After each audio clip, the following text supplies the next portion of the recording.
White people did not exist before 1681.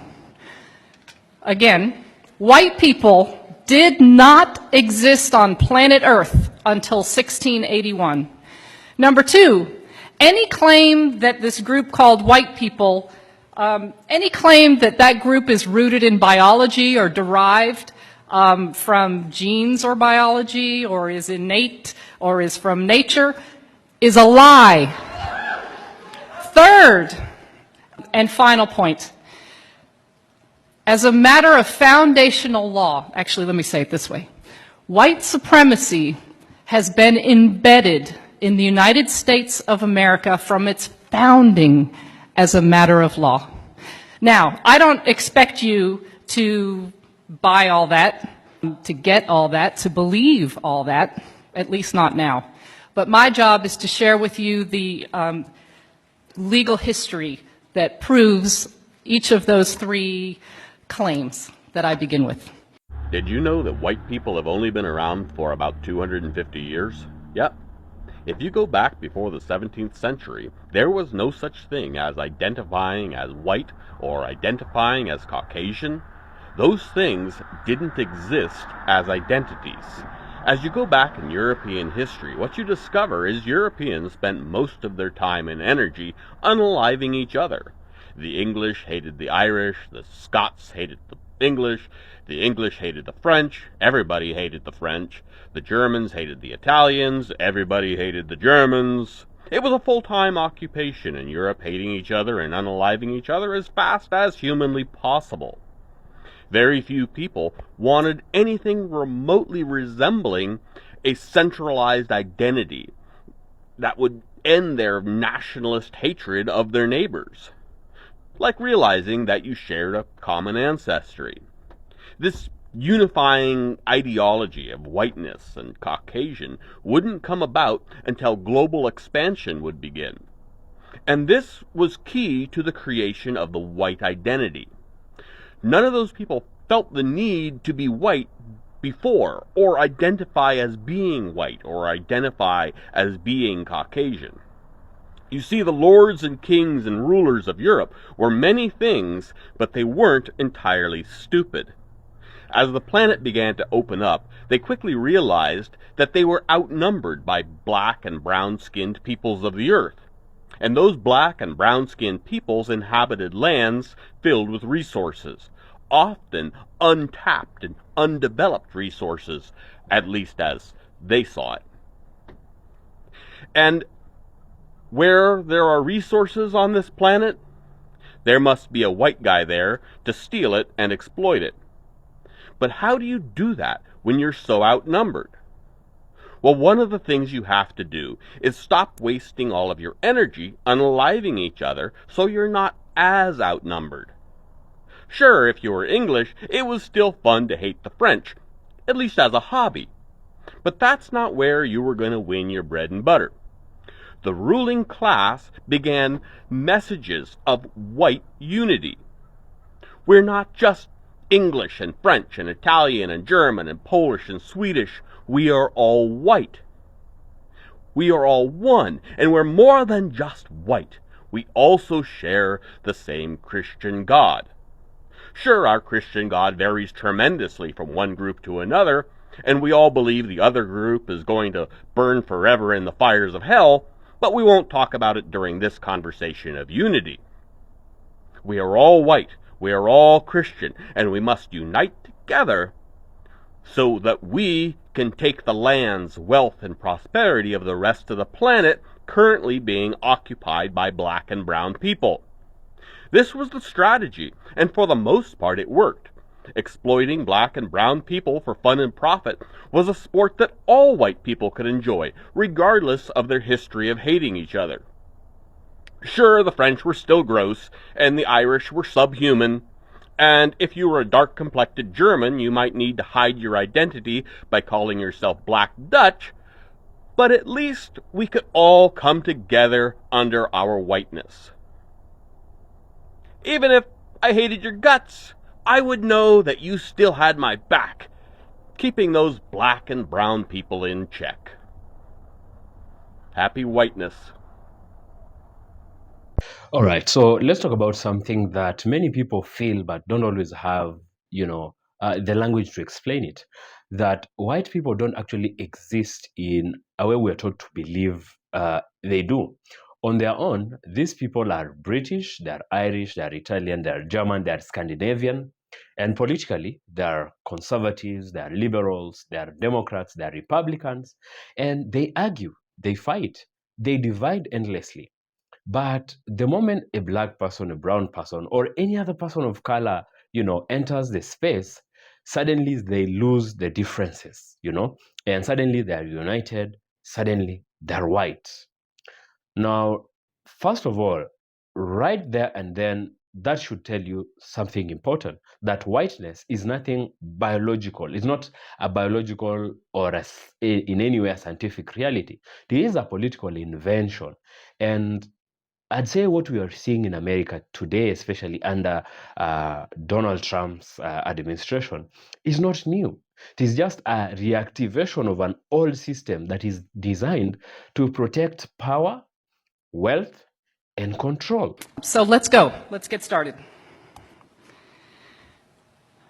We have to begin this conversation in colonial North America, specifically in the colonies, the British colonies of Maryland and Virginia. Both were British colonies, and both shared a number of particular characteristics. First, their economies were rooted in tobacco farming. If you know much about tobacco farming, it requires tremendous human labor. Lots and lots of workers. So those who owned large plantations, big landholders, constantly needed laborers to do the work to grow the tobacco. In addition to sharing an economic base, both colonies had an incredible gender imbalance, roughly 10 men for every woman. Now, let's understand a little bit about the folks who constitute the people in these two colonies. Oh, and by the way, let me give you a year. We're in the early 1600s, okay, the early part of the 17th century, colonial North America. England had, for some bizarre reason that today demographers cannot explain, there was a population boom in England in the early 17th century. So there were lots and lots of poor British people who were on the public doles, who couldn't find a way to make a living, who couldn't feed themselves. So the king in England was quite happy to have them sign a contract of indenture to then go work in the British colonies. And that is what happened. Both indentured and enslaved persons, according to historian Edmund Morgan, were sold and traded like cattle. But of course, not all laborers stand equal in terms of their labor agreement or lack thereof. Those who came under a term of indenture worked for a term of years, and presumably this indenture was an agreement that they chose to enter into. The terms of indenture were largely protected by British law, although the terms that took form in colonial North America were quite different than those that existed in England. For example, in England, indentured servants could marry because that was viewed as the way to produce the next group of workers. In this country, indentured servants were prohibited from marrying, and if women were unfortunate enough to get pregnant during their term of indenture, they added usually about 7 to 9 years onto their term of indenture and 1 year to the father. Slavery, of course, was a status that came with life, work for life. There was neither British law nor international law to prohibit or restrict slavery. What we do know is that at this time period in colonial North America, there were free persons of African descent. We know that landholders freed slaves. They did so in wills. They did so by allowing them to purchase their own freedom or the freedom of a family member. The vast majority of workers, laborers, in colonial North America at this time were British men, British workers, the vast majority. There were some women, There were some European laborers from Portuguese, Dutch, folks from Ireland and from Scotland are also revealed in the records, but the vast majority were British men. There were small numbers of persons of African descent, and there were even smaller numbers of members of native tribes. But in this slide, I'm trying to capture the socioeconomic ladder, and really that ladder should be about as long as this room. The landholding elite are, in today's parlance, that's the 1%. And the vast majority of folks who were in the colonies were laborers. Again, they were British, other Europeans, Africans, and members of native tribes. Here's what I find folks have the most difficult time with. We tend to really struggle with getting a good picture of social life, the social context at this juncture. We're very good at understanding the social relations that exist later, and we'll talk about those in a moment. But pre-Bacon's Rebellion society is something that we generally in this country struggle to grasp. So I'm going to do my best to paint a broad stroke picture of this time period. What we know is that British and African laborers worked, ate, and slept together. Furthermore, the evidence from this period, which covers the first 3/4 of the 17th century, that the anecdotal evidence reveals that they lived under similar conditions and faced the same opportunities and chances to make it once one was free of their term of service, whether free of enslavement or free of indenture. So let's review this. British laborers constituted the vast majority of the populations in both colonial Maryland and colonial Virginia. All men, of course, because the law of coverture, let me tell you something about that law of coverture. The law of coverture is derived from British common law, and it structures marriage. And this is how Barrister Blackstone famously described the law of coverture. In marriage, the man and the woman become one, and the one is the man. You didn't have the right to retain your own wages. You couldn't create estate planning, wills, or trusts without the approval of a man. So all men who were free of indenture or enslavement faced the same opportunities in these colonies as a matter of law. For example, free men of African descent could own servants or slaves, and they did. They could vote, and they did. They could marry persons of the opposite sex. God, and I love that I have to make that qualification now. Woo! They could marry persons of the opposite sex regardless of national origin, and they did. In fact, marriages between men of African descent and women primarily of British descent were not uncommon at all. In one county, 1/2 of the free men of African descent were married to a European woman. There was a challenge to these marriages, but it did not come from the masses. It came from elites, and that's what we're going to talk about next. All right, this little depiction is meant to be a depiction of the lawmakers in Maryland, colonial Maryland lawmakers. They passed a law in 1664 punishing, and I quote, British and other freeborn women who marry enslaved Negro men. The punishment for entering into these marriages was that the woman herself would be enslaved for her husband's life, and any children they have would be enslaved into their 20s. Now imagine that you are a plantation owner. That's not a bad deal. I get more property. I like that. And that is exactly what happened. Rather than deter these marriages, which is the express intent of the law of 1664, Rather than deter them, these marriages were encouraged by property owners because that, in fact, that such a marriage increased their property value. This law of 1664 represents, if not the first, certainly the precursor to anti-miscegenation law. These are laws that punished or prohibited marriage between, notice that white people didn't exist yet in 1664, at least as referenced in that law. But most generally speaking, anti-miscegenation law prohibited and punished marriages between a white person and a specific non-white person or persons. Let me be really clear. I read all the time in history books, in academic texts, and I read anti-miscegenation law described as prohibiting interracial marriage. That's not correct.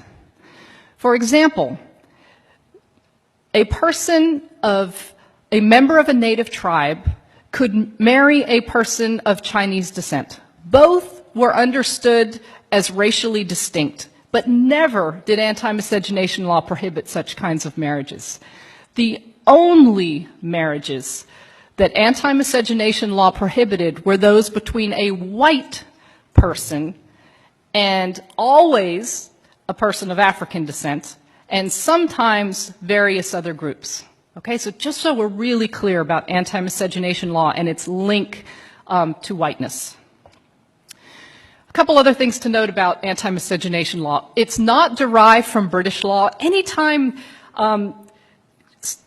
we look at law and study history and you see a break from British common law, you always want to pay attention, because it tells us something about the needs and desires of those who wielded power in the colonial context. So anti-miscegenation law was one of these laws. They were passed colony by colony and then state by state. It's a really important area of law for a number of reasons. But for our purpose this morning is because it's where this human category called white first appears on planet Earth, the first time. In addition, anti-miscegenation law is important because it lasted more than 300 years. These anti-miscegenation laws literally shaped the faces of this group of more than 2,000 X number of people that I'm looking at today. The Maryland legislature sought to correct for the encouragement of marriages that they described in that previous law of 1664 as, quote, a disgrace, unquote, to the British people, as an indication that the, quote, British or freeborn woman must be forgetful of her status as free, end quote. So they passed the law of 1681, and in this law, it made it illegal for British and other white women from marrying a Negro slave. And furthermore, the law punished any landholder who encouraged the marriages and any religious authority who performed it. This law equals the invention of the human category white. Did these group of laborers, some of whom were from Portugal, some from Holland, some from Ireland, Scotland, did they have a little genetic transformation that occurred right after the General Assembly in Maryland met, creating a genetic sludge that we can now call white? Virginia passed its first anti-miscegenation law in 1691. In Virginia, the law prohibited both white men and white women from marrying a person of African descent or a member of a native tribe. But lest I leave you thinking that gender equality was being created in this law, let me quickly dispel that. Studies of antebellum courts reveal that, in fact, anti-miscegenation law was that, at least in the language of the law, prohibited these marriages for white men and white women. But here's what we know from antebellum court cases. We know that plenty of white men married and or engaged in intimate sexual relations with prohibited women. However, very rarely were they brought to court and punished under the anti-miscegenation law. Very rarely. So here, pay attention to this. This law, in its enforcement, is largely focused on controlling the relationality and the sexuality of white women and non-white men. Furthermore, think about the enforcement practices that come out of this particular law. What's the result? Who becomes more available for who? We see a further step in locating patriarchal power squarely among and within white men. We've talked about the law of 1664 and the amendment to that law in 1681. And we've noted that the key difference between those two is the reference to the group who's of concern. The language has shifted from British and other freeborn to British and other white women in that particular law. So the question becomes, well, what the heck happened between 1664 and 1681? And the answer is Bacon's Rebellion. This was a massive revolt in the colony of Virginia that lasted more than a year. Let me give some background of the seeds of this rebellion, what helped give rise to this violent outburst. Those who were enslaved, I don't think it's hard to imagine, were by definition of their status disgruntled laborers. And remember that pool of readily available workers from England who were poor and happily sent off in the guts of ships? Well, they dried up. That population surge ended, and there was no longer a pool of laborers from Britain available to handle the work on the plantations in the colonies. The result is they began to impose harsher punishments on indentured servants who were already here, so that relatively minor infractions would result in significant extensions to their years of service. Those who completed their term of indenture or who were released from their status as enslaved were frustrated. They were frustrated because the King of England gave almost all of the farmable land to his buddies. And even if they could find land to grow tobacco on, prices dropped and taxes went up. So land and other opportunities became much more limited. So this guy, Nathaniel Bacon, the guy pointing his arm, he didn't have to search very far for disgruntled laborers. Both those who were enslaved or indentured faced worse treatment, and those freed faced less ability to make a future for themselves. Persons of European and African descent fought in the first phase of Bacon's Rebellion against members of native tribes, and then in the second phase of Bacon's Rebellion against the British ruling elite. Nathaniel Bacon ultimately died from wounds that he received in a battle, and England sent troops into the colony, and that eventually quashed the rebellion.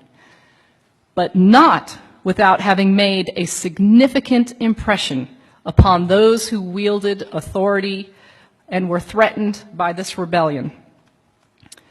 Remember, this rebellion lasted over a year, and records from lawmakers in Virginia to the Legal Oversight Authority in England revealed that over 30% of the population were in support of the rebellion. Here were the lessons from Bacon's Rebellion. A united labor force is a threat to the form of capitalism taking hold within the colonies.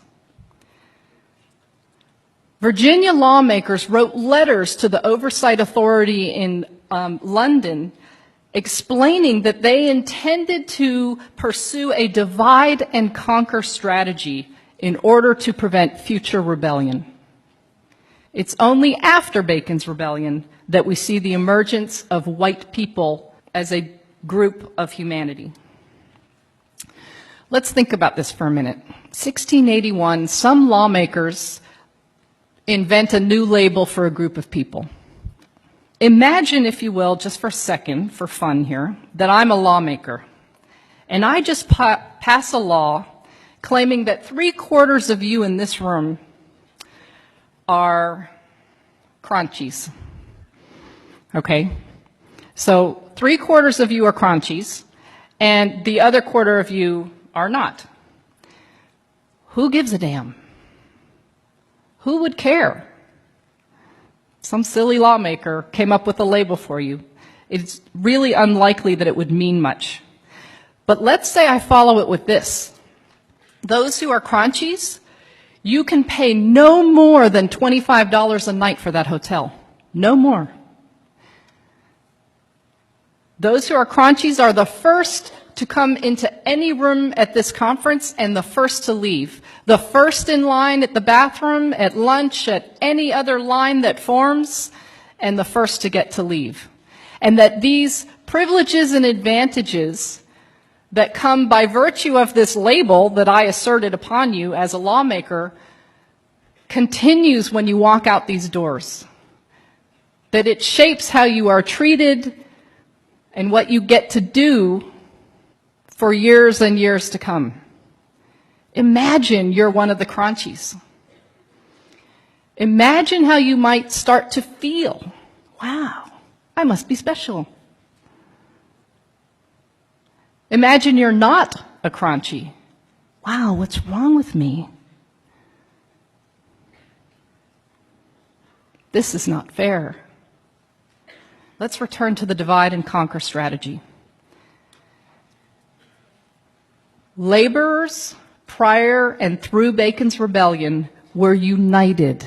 They lived the same darn lives. They faced the same opportunities, rights, and privileges once they were freed from enslavement or free from indenture. That's about to change. A slew of laws were passed in the decades after Bacon's Rebellion and continued to get passed into the first quarter of the next century.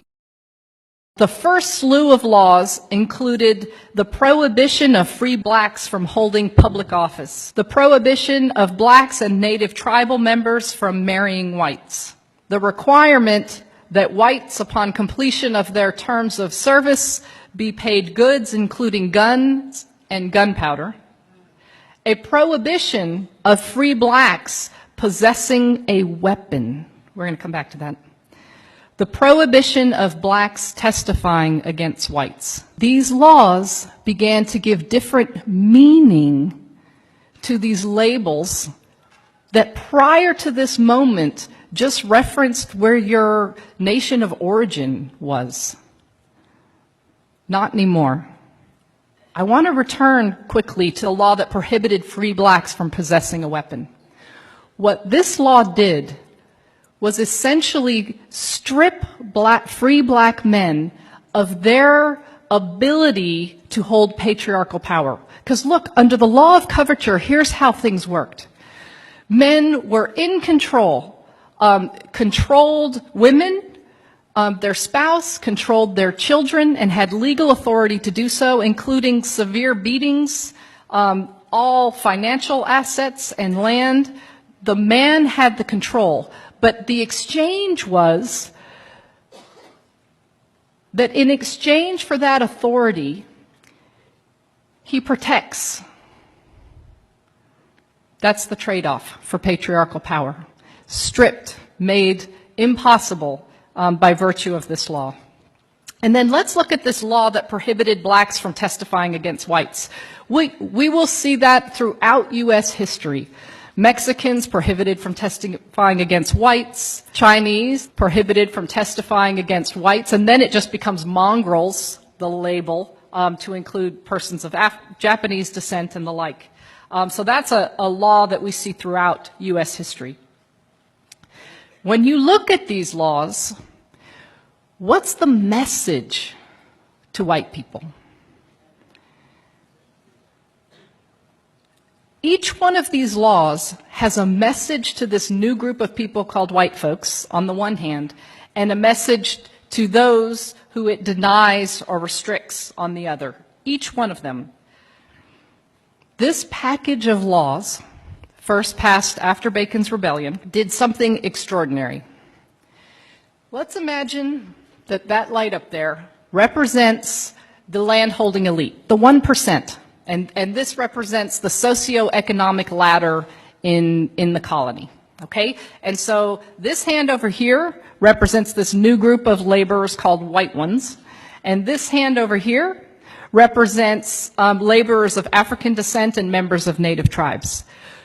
Before Bacon's Rebellion and through it, these laborers had the same lives, faced the same opportunities, and that changed.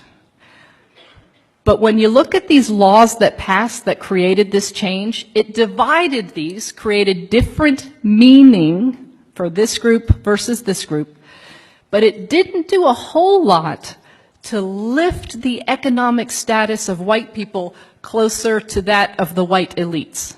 Very little movement up. What it did do was it plummeted the bottom, created a new bottom to colonial society, and shoved persons of African descent and members of native tribes there. So let's look at this group of humanity called white people. We learn from this history that white people were built upon the idea that British had of themselves as white, as Christian, as freeborn, as deserving of rights and privileges from which others can be denied. To this day, white people have not been defined as a matter of law to this day. This history teaches us that white is the tool by which laborers were divided. Those who shared the same living conditions, the same opportunities, now experience ourselves as more connected with Paris Hilton than with our African American neighbor, even though our economic status is far more similar to that neighbor than to the lives of the 1%. But not only did this new organization of society create a new bottom to it, it created a link that heretofore had not existed, that connected this new group of laborers called white people with the elite. And what was that connection? This shared status called white, embedded with the presumption of its superiority. The other thing to note about the invention of white people and the meaning of white that this history reveals is that white constituted the center of patriarchal power. And we see that most clearly through anti-miscegenation law and specifically through its enforcement. We're going to move from the 17th century into the 18th century. The American Revolution has taken place, and the First Congress of the United States of America will meet for the first time. And when they meet, they will establish laws regarding citizenship in this new country. This is the building actually in New York where the first Congress met. Here are the men who represented the first Congress. These laws regarding citizenship include an area of law called naturalization law. Naturalization law provides the process by which one who is not born in a country can become a citizen. The first Congress of the United States determined 1790 that in order to become a naturalized citizen of this new republic called the United States of America, one had to be white. This was valid law in the United States until 1952. You had to be white to be a U.S. citizen. 1952. Now, as is often the case, laws impact those who are gendered female differently than those who are gendered male. No less true with the naturalization law. For example, white women who were citizens, if they dared to marry a man who was ineligible for citizenship via the naturalization law, in other words, he wasn't white, she loses her citizenship. These laws work to make white women most available to white men, and frankly, all women available to white men. The requirement of whiteness in naturalization law has had a significant impact on various groups of people who've come to the United States of America. In fact, the naturalization law was a significant piece of evidence used in the Plessy versus Ferguson case in 1896 to determine that U.S. citizenship status and therefore the protections of the constitutions were never intended to be applied to persons of African descent.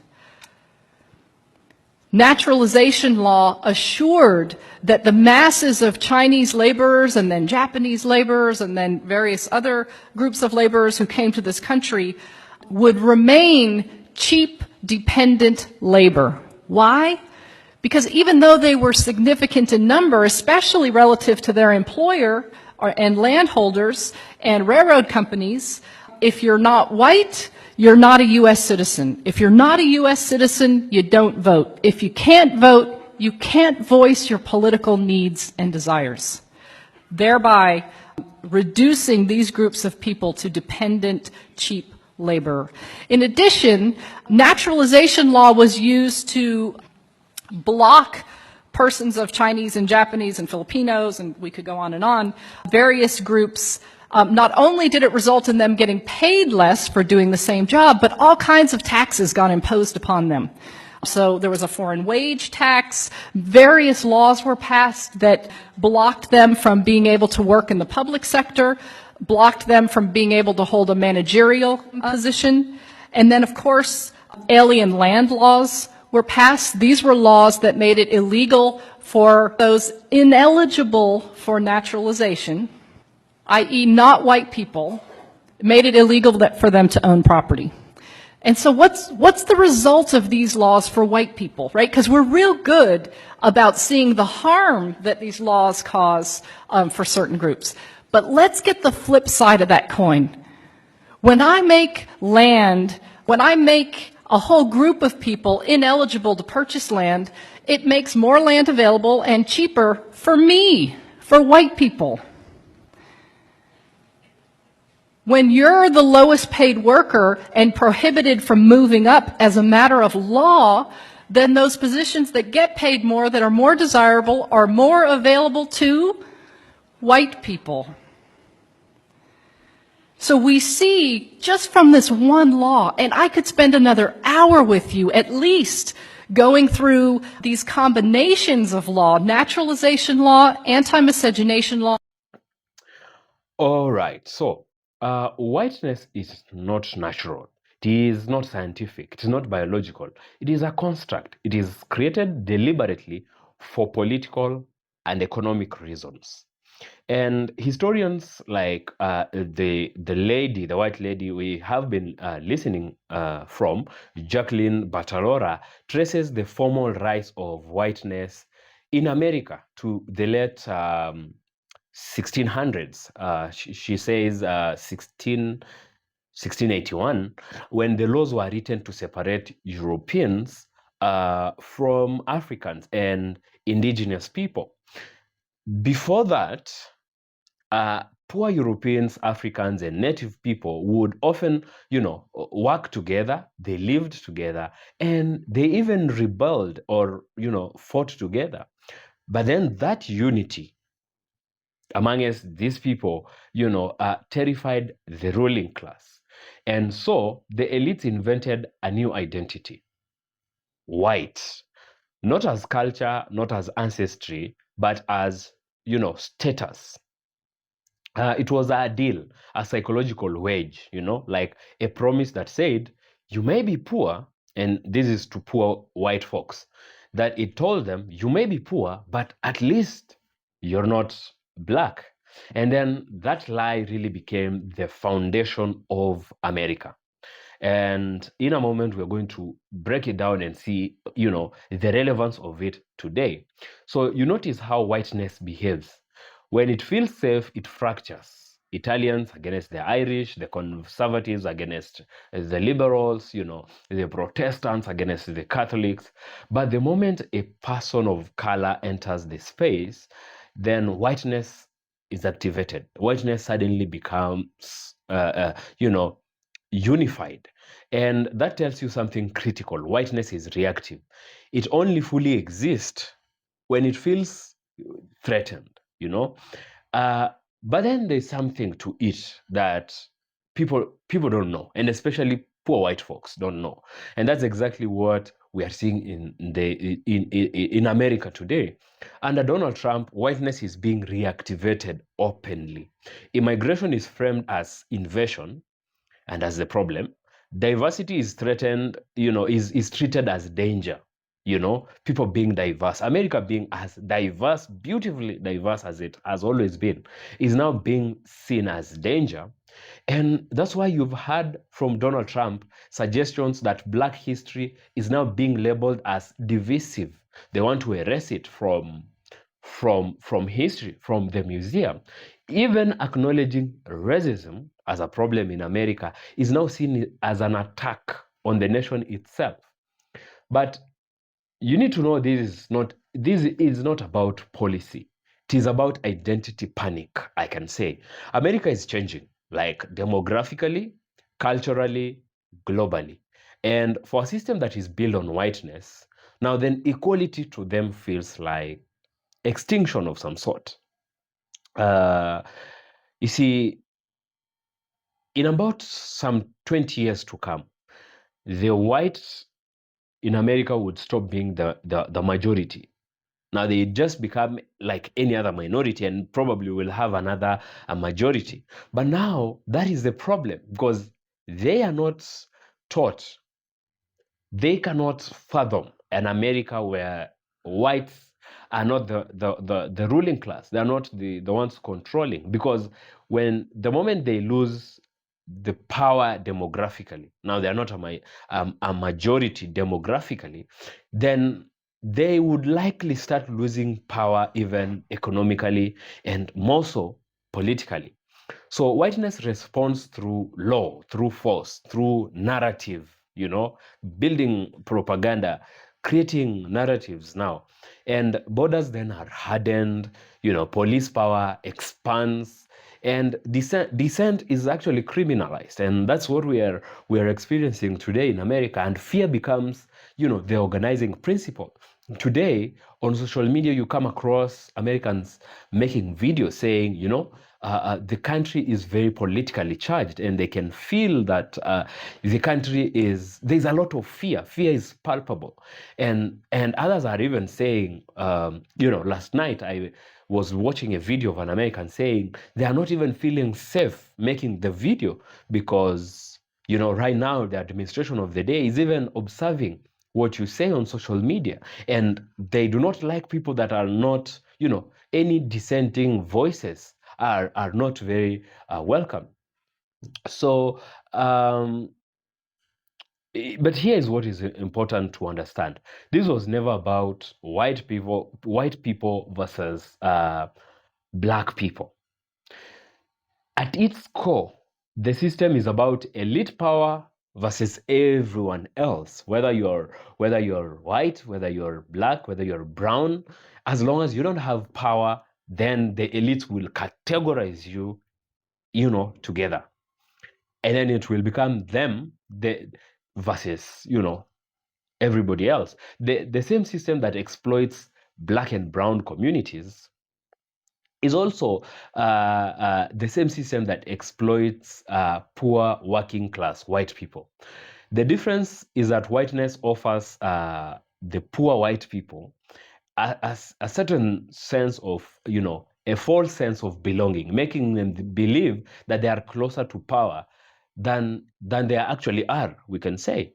And even this lie now extends to brown people and even black people that feel like they're at least not so black, or they are closer to whiteness, because they have a false sense of, at least I'm not as black, at least I'm closer to whiteness, without knowing that whiteness in itself doesn't exist. It is about a gated power structure that only elites are in there, and everybody else is not welcome.